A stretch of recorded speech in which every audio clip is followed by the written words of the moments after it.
In the late 1970s, the Soviet Union presented a facade of order and stability to the world. It was a superpower locked in a global ideological struggle, a society claiming to have eradicated the social ills of the capitalist West. Crime, particularly serial murder, was deemed a uniquely Western depravity, an impossibility in the USSR. This official narrative was about to be shattered in the sprawling southern region of Rostov-on-Don. The reality on the ground was far from the image.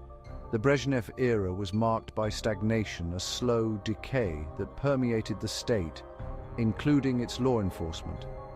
The hunt for one of history's most prolific serial killers begins here, in a landscape of quiet desperation and institutional denial.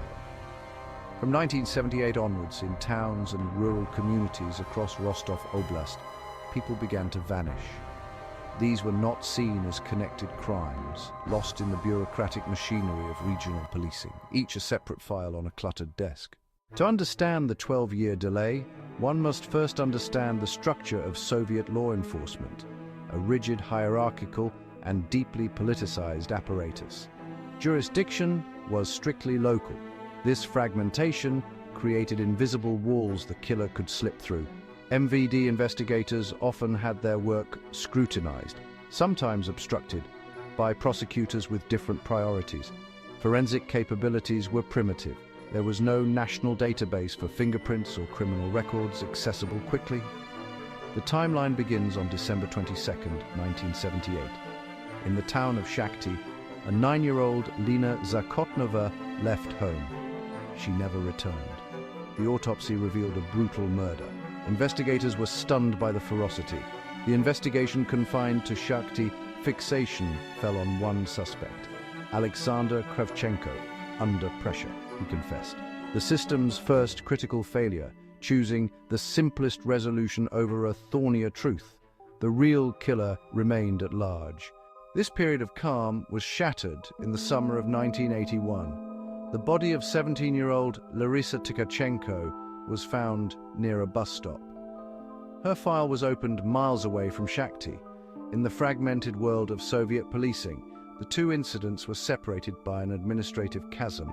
The year 1982 would prove to be a turning point. A new recurring location appeared, the dense forest strips, Lesopolosa. They lined railway tracks and highways, easily accessible, yet deserted. They became the killer's signature crime scene. A single, unidentified predator, later dubbed the Forest Strip Killer, was moving along transportation arteries. Under intense pressure to get results, the investigation took a disastrous turn. In 1984, Andrei Chikatilo was briefly detained on suspicion of theft. He was carrying a briefcase, a knife, a rope. The killer was literally in their hands. However, a clerical error or faulty procedure resulted in his blood being incorrectly typed. He was deemed a mismatch for evidence and released. The system's tunnel vision allowed the right man to slip through its fingers, believing he was forensically invisible.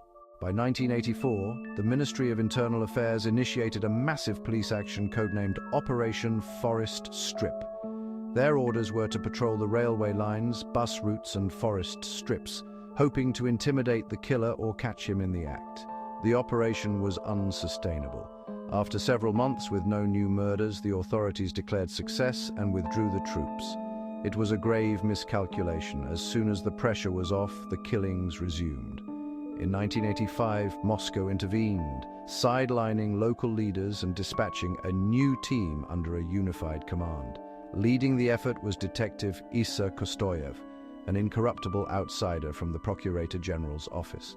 Kostoyev implemented the Moscow method. He demanded every case file, re-examined all evidence, and for the first time, all disparate pieces were assembled in one room. As they populated this vast database, the killer's habits became starkly clear. They were hunting for a ghost who hid in plain sight. This composite image was a world away from the flawed earlier profiles. They were looking for a man who projected an aura of harmless normality. The hunt shifted to discreet surveillance. The hunter was now also the hunted, and his familiar hunting grounds were no longer safe. The final act began on November 6, 1990. An undercover agent observed a man matching the suspect description. The man was Andrei Chikatilo. A few days later, after a new murder was discovered in the area, Isa Kostoyev authorized the arrest. The 12-year hunt was over. Upon arrest, Chikatilo denied everything. Investigators did not rely on force, but used psychological pressure, confronting him with the timeline of death they'd constructed. Finally, on November 30th, Andrei Romanovich Chikatilo began to confess. The floodgates opened. He admitted to dozens of killings. The trial of Andrei Chikatilo began in April 1992. It was a public exorcism of the horrors he had inflicted. On October 15, 1992, Andrei Chikatilo was found guilty of 52 murders and sentenced to death.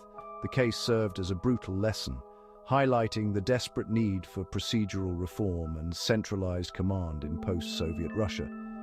On February 14, 1994, he was executed. His death marked the end of a dark chapter, but the legacy of his victims and the reforms he inadvertently inspired endures.